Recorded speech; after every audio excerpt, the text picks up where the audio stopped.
Hey, yo, what's poppin' to you out there? You, the person listening to this, watching this on the YouTube video. I hope you're having a beautiful, beautiful, beautiful Tuesday. We got 6 games on a Tuesday for you to break down right now, smack you around with, give you the information that you need, give you the information that you want to win them dollar ruskies. The game gets canceled last night, and round of applause to all the sites. SuperDraft, right, the sponsor of the show, the hoodie on right now, very comfortable. Shout out SuperDraft for being the first one to step to the plate and say, nah.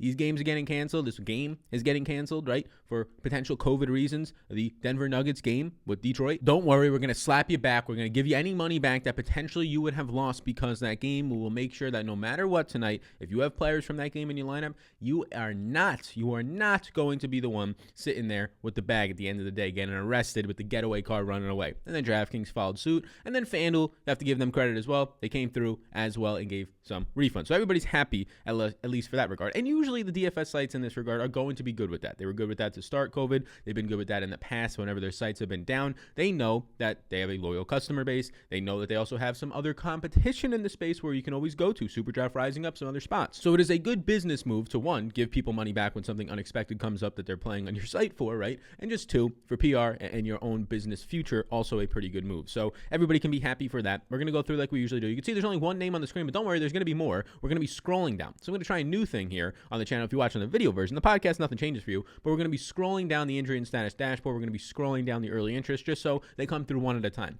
Keep you on the edge of your seat. Trying to add some suspense to this movie that we be watching right here, right now. Hope you all having a lovely Tuesday. Like, subscribe, do those things. We can talk about SuperDraft in a second. SuperDraft yesterday, again, the contest only filled around 80% or so, and it was their biggest contest ever. So shout out to them. And now they're running their second biggest contest ever. So I think this is what we're getting now. I think SuperDraft has come to the point where they made a killing, and maybe they've just grown a lot. And now the NFL's done. They got to put that money somewhere. They can't be putting up their weekly big NFL contest. They got to be putting that money somewhere. So $12,000 first contest. We can talk about SuperDraft as we go through this video as well. But as always, it is the best spot to be playing right now because, like I said yesterday on the live stream, look, if a contest like yesterday, it feels like 80, 84, 85%, whatever it was. If a contest on DraftKings, you knew that 15%, so if you're playing in 100 or 1,000 person contest, let's just say 100, you're playing in a 100 person contest and you know that 15 of those lineups are just going to put all zeros in, why would you not play in that contest first? Why would you not go to that one, right? Instead of the one where it's going to be 99 to 100% full. And that's what happened yesterday. That's what happens for 3 days straight now. These contests for now, I think 4 or 5 days since I've been tracking their bigger contests on basketball, since the NFL has ended, 5 days straight have not filled over 80, like 5 or 86%, and most of them are right around 81 or 82%. So that's just the best contest that you should be starting your day off with. So hopefully if you have the ability to play, you're in a state that it's legal, which is in the majority of the states, well, check it out down below. Use the code SAL. You get a free money bonus up to $50 Rooskies. I don't know why it's not the first place you're playing if you're legal and able to. It's just the best contest for contest selection when that many people are putting straight zeros in their lineup. Well, it's at least the equivalent to that because the contest is not filling, and those guys, those lineups are just all going to be counting as zeros, or those empty spaces basically virtually count as if somebody put all zeros in their lineup. So let's crack down into a 6-game slate where there is a decent amount of news. Apparently, Detroit's going to be playing today. Apparently, the Nuggets game, it was just they were just trying to be safe, right? They were trying to be safe, and you can't really blame them for that. If that ends up spreading to another team, and then nobody's really taking any types of protocols for another day, now it's spread to 4 teams. Now you have 4 teams done. You have to wait for that to make up at the end of the year, and you never know. You don't want this widespread stuff happening, so it makes sense, just play with precaution if it keeps the season going. And to this point, we really haven't had any major outbreaks, I would say, in like a week now, right? For teams, the whole entire team missing, so that's good to see. Like a week seems like a long time, but that's very good to see. So we can start with the injury and status dashboard right now. As always, we'll go into the early interest, which are powered by my projections and rankings that you can find and follow along with down below on Patreon. Marcus Smart, he's going to be out for at least, they're saying around 2 to 3 weeks. They didn't seem too confident in that, but he's going to be out today. Look, with him going to be out, what is that going to be changing? Well, Peyton Pritchard would be probably the guy who benefits the most, except he's still out too, unless we get news today that he's going to be back, which I'm not expecting. So you're going to be seeing a couple things here. Outside of Peyton Pritchard, who again is probably not going to be playing today, he's likely out. Then you probably see Jeff Teague, who is the second most guard minutes, not counting Jason Tatum, because he's just playing big minutes anyways. Jeff Teague has played 162 minutes without Marcus Smart this year. He's averaging 0.79 fantasy points per minute.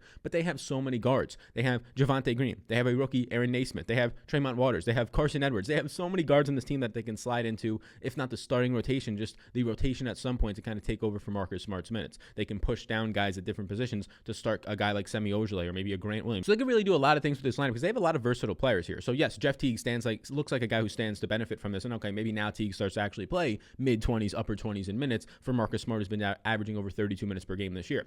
Now, it's not to the extent or the comfortability where I say, okay, yep, Jeff Teague's going to be that guy because of so many guards. So I don't really think anybody stands to benefit all that much here. Kemba maybe gets a little bit more run on the ball, but that's not going to change all that much. So Teague looks like the obvious name, quote unquote obvious, but there's too many guys for it to really be anything that you feel secure about. So now we go to Golden State, and it's going to be Mr. James Wiseman that's going to be missing at least 7 to 10 days. And this is pretty big news because Wiseman's minutes have been coming up, right? You're getting him to now average on the season 21 minutes per game. You're getting him to pretty frequently play 23, 24 minutes a game. And this is big because they don't have Marquise Chris. They now don't have James Wiseman. Their centers are Kevon Looney. And yes, Draymond's going to have to play some center now because Kevon Looney is, again, the only standard traditional center on this team. And he's not going to play 48 minutes tonight. So if Kevon Looney's minutes go up to, let's say, 28, that's great. Draymond's going to have to play 20 minutes of center. Whereas in the past, it was basically Kevon Looney backing up James Wiseman. Maybe Draymond plays like 6 minutes of center, 7 minutes of center. So this is pretty big news for Draymond. This is obviously big news for Kevon Looney, assuming that Kevon Looney starts at center. And if Kevon Looney doesn't start at center, it's massive news for Draymond because then he's starting at center. With James Wiseman off the court so far this season, you're seeing Draymond Green average 0.85 fantasy points per minute. You're seeing him have a 29% assist percentage and a 13% defensive rebounding rate. Now, that's nothing crazy. That might only be like 10 minutes a game that they're not on the court together. But Kevon Looney is averaging a 19.6% rebounding rate, and that leads this team. This team cannot rebound for anything. So James Wiseman being out, assuming Kevon Looney starts, looks good for him, and it's going to be looking very good for a cheap Draymond Green. Pat Beverly still remains out for the Clippers. Look, he's not a high usage player. He gets the minutes, right, averaging 25 to 26 minutes per game. He had dealt with a little bit of an injury. So with Pat Beverly out, I'm not really expecting too much to change here. You're just going to continue to probably see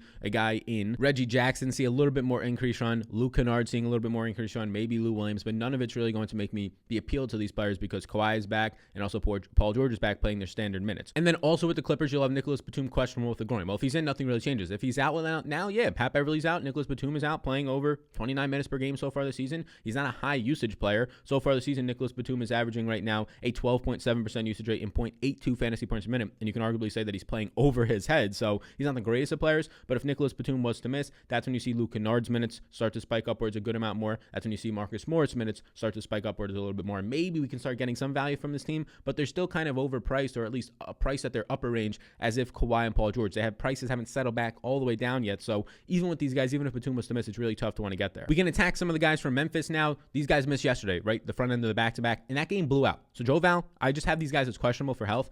They might lean more towards doubtful. Again, they missed yesterday's game. I don't know if they'll get cleared for today. That's kind of just up in the air at this point. We don't know if they actually have COVID, if they're just close contacts from the reports that I've seen. So they missed the front end of the back-to-back. Joe Val, that game blew all the way out yesterday. So you really can't take a lot from that game. There's some things that we can pick and parse through, but you can't take a lot, right? They ended up winning by 31 points against San Antonio. Memphis did yesterday. It's pretty easy to see that there was a blowout run in there because Ja Morant only played 21.6 minutes, right? Ends up leaving very early in the fourth quarter. And then you get a lot of guys playing and closing in blowout run. You get Gorgie Dang and DeAnthony Melton leading the blowout team with John Concord and Desmond Bane and Tyus Jones. All those guys closed out the game. So yes, DeAnthony Melton did play decent minutes. He played 13 minutes in the first half, and he ended up playing 26. That's including closing out the game and blowout run. So he might have only actually played in that game 22 or 24 minutes if the game didn't blow out. But you have to track Grayson Allen, because if Grayson Allen comes back, a guy who's averaging like 20 minutes per game this year, it's really going to crush a couple of guys. It'll take definitely away from Desmond Bane, but it's definitely going to also be taking away from Xavier Tillman and DeAnthony Melton. If all those guys start to lose, let's just say 4 to 5 to 6 minutes, now you're getting out of Tilton and Melton 18 to 20 minutes, and that's not enough at their new and increased price points to get you there. So Grayson Allen's status is going to matter. Joe Val's status will matter as well, obviously, because Brandon Clark yesterday finally came back to life. The Brandon Clark of old, if you will. Brandon Clark only played like 22 minutes before the blowout ensued, 22.1. He doesn't play the final 14 minutes in that game, and he still gets you there with over 32 fantasy points. He still was good enough for you, right? So the old Brandon Clark of last year came out finally, and now we can kind of just jump right back on that at the same price point for a guy who people are going to say, he just got people there yesterday. Okay, well, he probably missed out in that game easily on 6 minutes and probably on 8 minutes or so. He was online to play around 28 to 29 minutes based on his first half run. He played about 14 minutes in the first half. So those are some things to keep in mind. The game got wonky. In a game where you see Tyus Jones drop 40 points and play 28 minutes, you got to look a little bit closer into it, because Tyus Jones was able to play like an extra 8 minutes at the end of the game because of the blowout. So keep an eye on those guys. If Grayson Allen is in, it hurts all the guards. If Joe Val's in, it obviously is going to hurt both a Brandon Clark, and also a Gorgie Deng, who Gorgie Deng, again, he's somebody else that's hard to read right now. He's playing bigger minutes in the first half. In the first half yesterday, Gorgie Deng played about 12 to 12 and a half minutes, again, just like he did a couple of games ago, but then he got to close out the blowout. I don't know if Gorgie Deng's actually in the closeout run. If he's not in the closeout run, Gorgie Deng, who played yesterday 24.2 minutes, you can only really start to project him for like 18 minutes, right? Because then he wasn't going to get any fourth quarter run if the game didn't blow out. So I think these back-to-back performances from Gorgie Deng, although appealing and good with Joe Val out, I think they're kind of fluky. I don't think I can project Gorgie Deng for 22 to 24 minutes. I think 18 to 20 minutes makes more sense. And yes, he's going to get you there if the game blows out, but if not, you have to hope that he gets you there in 18 minutes of play. And if he's now going to start to pick up ownership, I can easily get away from it. Aaron Gordon out 4 to 6 weeks. That's going to be some pretty big news. Aaron Gordon so far this season has played 552 minutes. He's been about a 1.1 fantasy point per minute producer. That's second on this team, only behind Nikola Vucevic. He's been very good. His usage rate's been at about 24%. Now you take Aaron Gordon off the court, and you just get a bunch of these scrubs coming in, right? More Gary Clark, more Dwayne Bacon. I mean, Kem Birch, who's been playing decent, probably picks up a couple extra minutes, and that's good to see. So Kem Birch is actually a viable value play, but I don't want to be playing Gary Clark. I don't want to be playing James Ennis and these other guys who are going to pick up more minutes in the rotation. So what it really does is make my rebounding rate for Vooch, which is 30% with Aaron Gordon off the court. Vooch, who goes from a 1.36 fantasy point per minute producer to a 1.4 fantasy point per minute producer with Aaron Gordon. It increases Vooch, who's at a, I don't even know, baffling low price point. DraftKings messed up a lot of pricing today. I don't know what they're doing. I don't know if they're trying to make up for that game getting canceled for whatever reason yesterday, but obviously they're not. But their pricing is low on so many guys. So many guys. All the Utah guys, it seems like to be low. All the studs on that team. The entire team, it seems like for Orlando, especially Vooch, very low. I mean, they got Vooch priced as if he's like a mid-range power forward when he's one of the stud centers so far this year at 8,200. So yes, Aaron Gordon being out, mainly for me, it's going to be helping Vooch. I think you're going to be seeing it help from a usage standpoint. Cole Anthony at a decent price point. His usage spikes. He averaged 0.93 fantasy points per minute with no Aaron Gordon on the court this season. And then, yeah, all these other guys like Gary Clark, who averages 0.55 fantasy points per minute. Dwayne Bacon, who averages 0.6. I don't really want to play these guys anyways. So Kem Birch, slight bump up. Kem Birch averages 0.87 fantasy points per minute and a 17% rebounding rate in 278 minutes. That is 278 minutes without Aaron Gordon on the court. So that's the big news there from Orlando. That's probably some of the bigger news on the slate right now. Derrick Jones missed the last game, the front end of the back-to-back. He's questionable. It was a blowout, so it's hard to really see where those minutes were going. Probably to Rodney Hood, probably to Gary Trent. And then Toronto, we know that we don't have, or likely not going to have, OG Anunoby. What the coach said was he could miss a week, and that was at their last game. So if he could miss a week, that means that he's probably highly doubtful for this game. He's probably just right around doubtful for the next game, and then questionable for 3 games from now. So it's not official yet, but he's probably not going to play. If he doesn't play, you continue to see Terrence Davis, who's now priced up to 4K, see some run. Norman Powell, who's questionable. He also missed that last game. You have to track his status because if he's out, well, then you're going to be having Watanabe probably see right around 18 minutes again. Stanley Johnson is going to be starting to see some minutes as well. You can keep going down in the rotation. It obviously helps DeAndre Bembry as well with these guard rotations. So those guys will all see in like the mid-teens. Nothing, especially with price points coming up, nothing that's going to be too appealing. If Norman Powell is back at 6,400, he's at least somewhat in play since there's no OG, and he'd have to be forced into like 30 to 32 plus minutes today. We now move our way into the early interest, and we shall scroll down like we go in the same exact way. So hit that like for me, hit that big subscribe button, and let me know what other content you'd like to see on this channel, whether it's in the DFS space, whether it's in a totally different space that you think that you would enjoy watching from me. I'm trying to experiment and innovate in this next month or two. We're going to be having the PGA video coming out today, Tuesday. We're going to continue to have NBA shows and NBA live streams at 4. Some people don't know that, so hit that notification bell so you know when we're doing those. The MMA show will be coming out on Thursday morning as well. NFL Super Bowl content, I had some questions. It's going to start Wednesday, so if you're watching this on Tuesday, which you should be for the Tuesday slate, it's going to be coming out tomorrow, the preview video, Friday, the final thoughts video, Sunday, a live stream. We might do with that one, dude. It's a Super Bowl, so we might only like hit on 1 or 2 guys that we can talk about that we think are going a little bit untalked about or undernoticed, underappreciated men, if you will. So we might be doing that on Saturday. But yes, let me know. I'm going to be experimenting with some content, especially on my Twitter.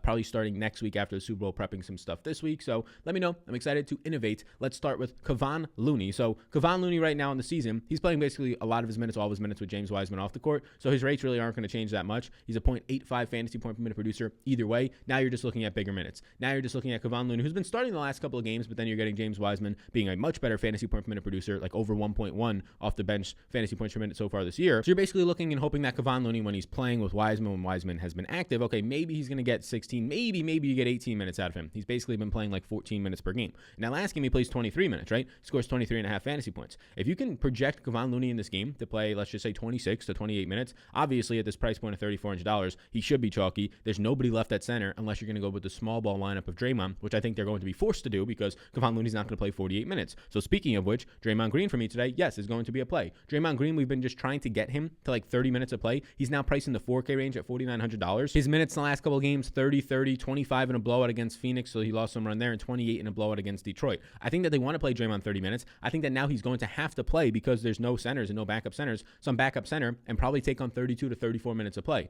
And at $4,900 with now increased usage because of increased rebounding rates, easier true shooting percentage and effective field goal rate, shooting closer to the basket, more blocks upside. He's still a great assists guy from under the basket wherever he's on the court. Yes, this looks really good for Draymond. Draymond's probably, arguably $1,000 too cheap if this new role is going to include, instead of 6 to 8 minutes of center minutes, now like 15 minutes of center minutes to up to 20 minutes of center minutes, right? So Draymond highly in play for me. We do see Draymond's rates change when there is no James Wiseman off the court. Draymond averages 0.83 fantasy points per minute and just a 15% rebounding rate when James Wiseman is on the court next to him. And this is when Draymond is still playing power forward. Then Kevon Looney comes on, so it's not like his rebound rate is going to spike up. There's still a center on the court. But I expect to see Draymond's point per minute production go up and rebounding rate go up now with the no being James Wiseman out there. We can now move over to Indy, Indy is another one of these teams, right? I mentioned it about Orlando, their whole team being cheap, especially their studs like Nikola Jokic, right? $8,200. Indy's another one. This is the cheapest price tag that we've seen on both Domantas Sabonis and Malcolm Brogdon in, I would say, the past maybe month. Now, Sabonis, when he's in the 9K range, hasn't really been getting you there. He's gotten you there like twice in the last 5 games, so that's not terrible for the price range of 9K plus, but now he's at $8,700. So he doesn't have to go out there and score 50 points to win you a GPP.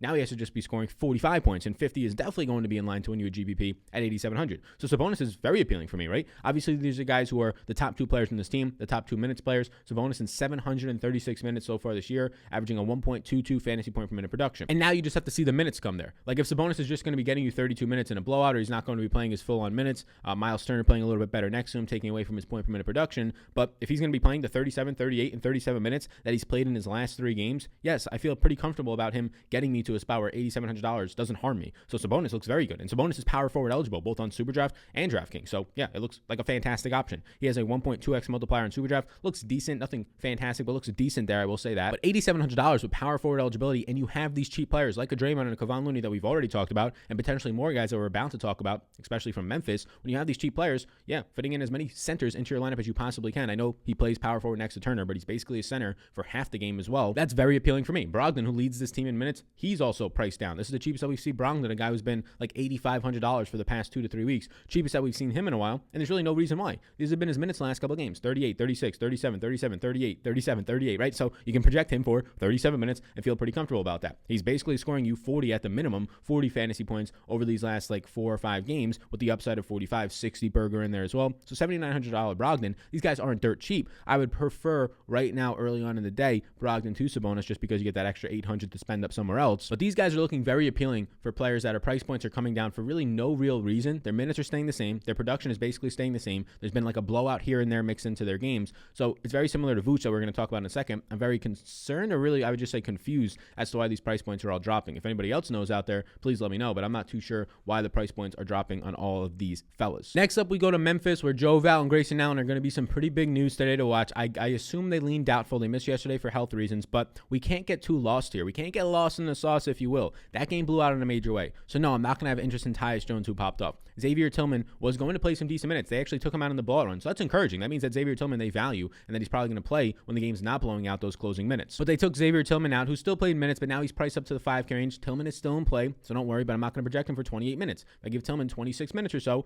at 5,100, he's just going to look like a guy out there, right? He only got 22 minutes yesterday until he checked out early in the 4th quarter out of John Morant, so it's interesting to pick this team apart. So Melton at $4,500, I like if there's no Grayson Allen. Otherwise, Melton, instead of playing these 25-minute games for you, maybe he gets up to 26 minutes. Well, now you're going to be seeing him play like 20, 22 minutes, and that's just not going to be there with his new increased price point of $4,500. But if I can give Melton pretty comfortably 22, and I'm probably I gave him yesterday 24 minutes. We'll give him 24 minutes today. And I actually think he was going to play right around that. He played 13 minutes in the first half, and then he closed out the game in blowout run. He probably would have only played, instead of 26 and a half minutes in that game, right around 24. So I feel comfortable giving him 24, even with the price point coming up. All these guys look very similar if you want to just look at Memphis, right? All of these guys, fantasy point per minute productions. You can look at, let's just do it right now. DeAnthony Melton averaging a fantasy point per minute. Tillman averaging 0.99 fantasy points per minute, right? I mean, you could even look at Tyus Jones, who was only going to be playing direct backup minutes to John Morant, got more run yesterday yesterday and 40 points because of the blowout, but he's even averaging 0.95 fantasy points per minute. They have a lot of high-producing fantasy guards on this team, not to mention Ja Morant, not to mention Dylan Brooks, and to an extent, he's more of a wing player / power forward, but Kyle Anderson, a lot of high-producing players on this team, so really anybody can get there. It's just kind of throw your hands up in the air and shrug. Now a tougher matchup against Indy. I don't expect this one to blow out in the favor of them, right, for them to be blowing out Indy in this game, but Melton would be the one piece that I feel a little bit secure about with Tillman's price point coming up. I think that if Tilton played 26 minutes in this game, you could easily see Melton playing 24 if there's no Grayson Allen, and the price difference of 600 has me leaning to Melton. Now, Brandon Clark is very encouraging. Brandon Clark yesterday only playing 22 minutes, and he still ends up going out there and dropping over 30 fantasy points. So this is the stuff that's under the covers, right? This is the stuff that you have to look at a little bit deeper to see, okay, is this guy a good play? Well, he was $6,200 yesterday. The price point doesn't change, and in 22 minutes, he scored 34.5 fantasy points. So he averaged like 1.5 fantasy points per minute yesterday. Yes, that's very good. That's very good to see. Averaging 1.5 over 1.5 fantasy points per minute. This is the Brandon Clark that we've been waiting for. He's been averaging like 1 fantasy point per minute, maybe so far this year in some games. Now he popped off yesterday in a major way. Now we don't want to take too much from that, but when the price point doesn't change because, oh, he only got you there at the price tag. No, if this game doesn't blow out, there's a real chance Brandon Clark scoring 50 fantasy points yesterday, right? Like a really real chance that he's scoring 50 fantasy points at the very least, especially if he hits a double-double. He was 4 rebounds away. He had 18 points and 6 rebounds on 7 of 10 shooting, 0 of 1 from three-point land. At the very least, if he scores 40 for you, yes, his price point is going to come up to probably 65, 6,600. So we're getting a built-in discount because of the blowout, and we got to actually see Brandon Clark step forward in a major way, and that was big for me. So assuming that there's no Joval, assuming that there's no Grayson Allen, I like Brandon Clark, I like DeAnthony Melton, and then sure, if you want to play a Tillman, you can go to a Tillman. If you want to play a Kyle Anderson or a Brooks, all these guys are going to look pretty good today because the increased in minutes and increase in per minute production and usage with some guys off the court. So now let's get into Orlando. Orlando is not going to be on the super draft slate today, but they have the most mispriced player on the entire slate in Nikola Vucevic. Like the prices on Brogdon and Sabonis are pretty bad, like $500 off, whereas Vuce is at least $800 off. At $8,200, his price point is sliding. There was like 2 games in there where people were like, are you concerned about Vuce's minutes? And then I said, no, we can't just look at what he ended up playing the overall minutes, right? That's not good. That's not how you win in fantasy sports. That's not how you win in DFS at least, right? You can't just get away with looking at, oh, his minutes came out to 33 and 29. Are you concerned about that? You have to look at the game flows. When 2 games ago, he only played 33 minutes. I say only 33 minutes as if that's a small number. It's because they ended up losing by 14. He missed 2 minutes at the end of the game. He was going to play 35. When he plays 29 minutes, they end up losing by 26. He doesn't get to play his final stint in the fourth quarter, which would have given him 35 minutes. And his price point dropped from $9,200 to $8,700. But then he goes out there and plays his normal minutes, 35. He goes out there and has a very good performance, 45 and a half. And now the price point drops another $500. So now Vooch, for a guy who is a bad game out of Vooch, is basically 40 fantasy points, is now priced for his floor. He is priced for his floor basically at this point. To me, as of right now, Vooch, even with guys like Kevon Looney and Draymond Green cheap and going to be seeing some nice usage, Vooch is the best play in the slate. If you're starting a lineup somewhere today, whether it's cash, whether it's GPPs, he's going to be highly owned, but whether it's cash or GPPs, I don't care. He's the best play in the slate for me. Vooch at 8,200. It is going to be a somewhat difficult of a matchup against Toronto. Aaron Baines banging around, playing bigger minutes as of late, but it's not something that's going to be keeping me or deterring me from Vooch. He's fantastic today. The other guy from Orlando would be Khem Birch because Khem Birch has actually been playing decent, right? Khem Birch has been playing decent so far this season, and now there's no Aaron Gordon. So instead of Khem Birch, you hoping that he gets you to, let's just say, 22 minutes of play, somewhere around there. He's averaging 22 and a half so far this year. You can probably see a little bit more minutes. He's played the 3rd most minutes without Aaron Gordon on the court, which is a nice indicator to say that, okay, he's probably going to see the biggest boost minutes-wise from no Aaron Gordon, just out of the guys who already have some stable minutes. And he's a good producer, 0.87 fantasy points per minute per game, averaging a 17% rebounding rate this year on 14% overall usage. So if he now goes from playing 22 minutes to 26 to 28 minutes, yes, that's going to be pretty big because the price point hasn't bumped up that much. It hasn't taken into account Aaron Gordon out yet. There's a good chance that Khem Birch should probably be a $4,800 player today, maybe $5K flat. Portland, there's not too much to break down from Portland. Like Portland, yes, Enes Kanter's price drops because of a blowout. They got absolutely blown out. He missed out on probably like 7 minutes in that game, and he still produced nicely. So you're getting a built-in $300 or $400 discount on Enes Kanter, who continues to average 1.25 fantasy points per minute for this team, who continues to play big minutes in the upper 30s if the game stays close. Now matchup against Washington, where there's really nobody out there. Mo Wagner's getting some more minutes. Robin Lopez isn't a threat to anybody right now. So yes, I think Enes Kanter is a solid center play. If you're not punting all the way down, he's probably a pretty strong option for you at $6,900. Right, slap that in the middle. Still on Superdraft at 1.85x multiplier. Looks good. But Sally burnt me yesterday. He didn't burn you. He played good. In his 25 minutes, he scored about a fantasy point per minute.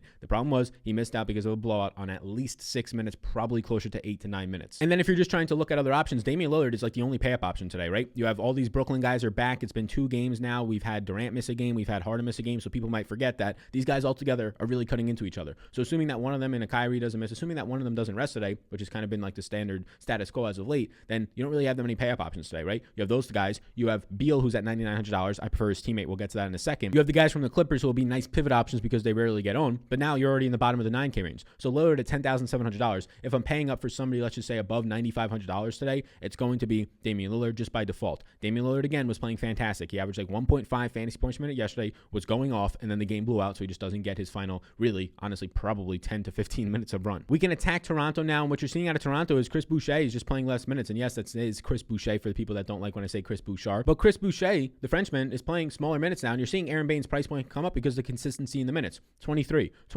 29 minutes. He's now had 28, 20, and 30 fantasy points in his last 3 games. That's appealing. Tough matchup against Vooch now, but if I can start to project Aaron Baines for 24 minutes of play at $4,300, it's going to be looking good. He's going to be right in there, right? You have some value centers on this slate, so it's tough to want to pay all the way up when you can put value centers like Kevon Looney in your lineup, when you can put some value power forward / center options like Kem Birch and Draymond and Aaron Baines into your lineup today. And then for the rest of it, I like all the Toronto guys. They're all in their price. Fred VanVleet's not on the screen, but Kyle Lowry and Siakam are, and I like them all. I like Kyle Lowry the most, just like I did last time, and he went off at 7K for like 43 fantasy points. That's all that we needed out of him, or 47 fantasy points. You had a really good game last time out of Siakam, who's not playing a ton of center minutes these days because Baines' minutes are coming up a lot more. So that's a concern in terms of his consistency, but he's still fine at $7,700. With no OG Anunoby on the court so far this season, you're getting Siakam to average 1.06 fantasy points per minute. You're getting Lowry to average 1.1 fantasy points per minute at a 21% usage rate. I like them both. I like them all. Whichever one fits into your lineup. I prefer the most right now from Toronto out of these pay-up options, Kyle Lowry yet again, because he's just the cheapest at this point, and he's continuing to play 37 minutes a game and average 1.1 fantasy points per minute. But none of them are priorities. They're all just, okay, whichever guy's going to fall into my lineup next. We can get to Utah now, Washington to close out the slate. My favorite play on the slate is going to be Nikola Vucevic, but after that, it's probably going to be Russell Westbrook. And we might be, people might be saying, you're going to be a game too late here. No, you're not. His price point went up $100. He obviously went off. He got to face the former teammate in KD, where there's still some probably bad blood there, or at least by all reports, media-wise, there's some bad blood there. So when you got Russell Westbrook going up in that standard, when you got Russell Westbrook in that position, yeah, he's going to go off for these massive triple-double potential type games. Westbrook on the season has basically been the same player when he's out there as Bradley Beal. Beal averaging 1.45 fantasy points per minute this year. Westbrook 1.41. But you have to keep in mind that Beal had like 5 games without Westbrook. So that's obviously going to be a big difference in terms of Beal's a little bit inflated still, and that's why his price point's still inflated. Now, Beal got you about 50 fantasy points in that last game. So Beal's still in line to get you 45 to 50 points, but his ceiling is just so much more capped. So this is a great example of it. When you put Russell Westbrook on the court this year, he averages 1.41 fantasy points per minute. When Beal plays alongside of him, he drops to 1.25. So Westbrook's actually the more dominant player in this team, and he's a lot cheaper than Beal on the slate, and his price point only came up $100 since the last time. So starting your cash build, starting any builds today with Russell Westbrook and Vooch is just looking for a fantastic way to play today. Barring no foul trouble or blowouts, that's just a great way to play. And this matchup against Portland is fantastic. No CJ McCollum out there. You're going to have Russell Westbrook going up against guys like for 15 minutes to 16 minutes a day, Anthony Simons. It's going to be lovely for Westbrook. Add another guy to the value centers today, right? Value centers are everywhere. He's probably not the greatest because the minutes aren't as stable, but Mo Wagner. Mo Wagner's minutes have come up a couple of games in a row now, right? He came back from the health and the COVID stuff being out for quite a long time. Now we saw Mo Wagner play 20 minutes in that last game. Is he going to end up starting any of these games? Well, I hope so, but he came back and he only played 10 minutes the first game back. They said he was limited. That last game, he plays 21 minutes. He shoots 7 of 8, so obviously 88% is going to get you there more times than not. But he has 5 rebounds, 2 steals, 2 assists, and he scores over 30 DraftKings points at just $3,200. Now the price point's up to $3,800. Add him to the list of Kevon Looney. Add him to the list of Aaron Baines as these value centers today that you're probably going to end up playing one, right? If you want to play 2, it's going to kind of limit you from playing a Vooch or maybe an Enes Kanter and those types of guys with big ceilings. But the way that the slate is setting up is play one of the value centers, play Vooch, play Westbrook, fill out the rest. That's how it's setting up right now. Utah guys just look okay, right? You have low price points, lowest we've seen. Same narrative on Donovan Mitchell. I really haven't seen him at this $7,600 price point, I think 2 or 3 weeks now for him. So he's just fine. He's not a priority. When you're comparing him to some of these Toronto guys, I would choose Donovan Mitchell over all those Toronto guys in terms of Kyle Lowry and Fred VanVleet from the guard positions. When you're comparing him to Malcolm Brogdon, I think I would choose Malcolm Brogdon for $300 more. And then you have Rudy Gobert. At $7,200, Gobert is going to be who he continues to be. Just a guy who's going to average like 1.2 fantasy points per minute and probably get you 40 fantasy points. So comparing Rudy Gobert to Enes Kanter today, I believe I'm going to be going with Rudy Gobert there. The matchup against Detroit is just too easy, right? It's going to be Jeremy Grant and Mason Plumlee going to be trying to stop him out there. That's not really scaring anybody. You're going to have like 5 minutes of Sekou Demboya and Isaiah Stewart and all these guys out there. So yes, that's where I'm at right now. The priorities on the slate for me are Russell Westbrook, one of the value centers, whichever one starts to fit. Baines is probably the one with the most secure minutes, but Wagner's appealing coming up. Kevon Looney appealing to to see what happens now, how many minutes he plays without anybody really there at the center position for Washington to be appealing, and assuming that he starts out there. And then so the priorities right now are Russell Westbrook and Vooch. I assume that they'll pick up ownership, but that's okay. I'll get different elsewhere on this slate. So thank you for tuning into the video. I know it's a 6-game slate, and it's probably my favorite size slate. 6 to 8 games are my slates that I like a lot, so I appreciate that. Let me know any feedback that you have for my content, whether you're listening on the podcast or YouTube. You can reach out to me at Sal Vetri DFS. My DMs are open on Twitter, or you can just reach out in the comment section below. Thank you so much for tuning in. Like, subscribe before you go. We do have Patreon projections, all that type of stuff. You can find it linked down below, patreon.com/Sal_Vetri_. We have tools, projections for the PGA, for the Super Bowl, for obviously the NBA you're watching this, for MMA, bunch of rankings, ownership for certain sports. You're going to be having projections, tools, analysis, write-ups. Check all of it out, linked down below. Again, patreon.com/Sal_Vetri_. You can support the sponsor of the show, SuperDraft, that continues to have these big prize pools that don't fill. Again, stop waiting. When you wait too much and it becomes mainstream. SuperDraft, there's going to be some bigger companies hyping up SuperDraft because their prize pools are getting bigger. They're starting to get on the map, and their contests aren't filling. So people aren't going to just turn a blind eye to that. Professionals are going to start hopping in even more, right? Because in 2 or 3 months from now, really like a month from now, once all these other sports or the NFL is officially done, it could be like 2 or 3 weeks, and all SuperDraft's contests start filling all the way up to the max. You're going to be saying, hey, Sal, I watched a video from yours from the past, and you said that SuperDraft doesn't fill. You're a liar. No. They're currently not filling. They will start filling soon. This isn't just something that this site is just going to offer continuously 15 to 20% empty contests, right? So get in now before it's too late, because it's currently not too late. My name's Sal. You get a free money bonus. There's a link in the description, SAL. Lets them know you came from me. Free money bonus up to $500 in a slow drip format. Thank you, everybody. I'll see you on the 4 p.m. live stream later today. A golf video will be out today as well. You all rock and enjoy the rest of your Tuesday.